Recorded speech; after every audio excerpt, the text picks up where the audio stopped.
Ազգային ժողովի մեծարգո նախագահ, հարգելի գործընկերներ, եթե այս նախագծով իրապես կլուծվի այդ թափառող շների հարցը, ես լիակատար իմ աջակցությունն եմ հայտնում, ես ուզում եմ մի երկու դրվագ ասել, տեսեք, գնացել եմ Գեղարքունիքի մարզի Կարմիր գյուղ բնակավայր, հանդիպում եմ ունեցել մանկավարժական կոլեկտիվի հետ, միակ խնդիրը, որ ասում էին, որ դպրոց ենք սարքում, երեխեքը երկրորդ հերթ են գնում,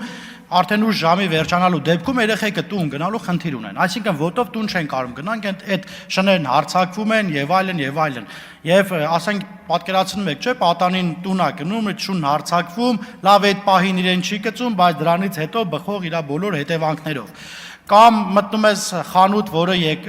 գիշերվասմեն է աշխատում, խանութի աշխատակցի միակ բանն ինչն է, ասում է, բա այս շների հարցը վերջը ո՞նց կլինի, այս շները չեն թողում, որ տուն եթանք։ Նախ երկրորդը, այդ համայնքներում ըստ էության պետք է ստեղծման գործընթացը կատարվեր, ես դες գիտեմ, բայց մի հատ հարց էլ այնտեղ ակարներին բաներ են խփում եւ այլն, հարց, արդյոք այդ գործընթացը լիարժեք է արվում, թե չէ, որպեսզի այդ շները ագրեսիվ չլինեն։ Կամ բանը գիշերվա ժամերին գյուղերում Երևանում շները անցումով են անցնում, բայց գյուղերում այդ շներն էլ այդքան չեն զարգացել, որ անցումով անցնեն, գյուղերում բանը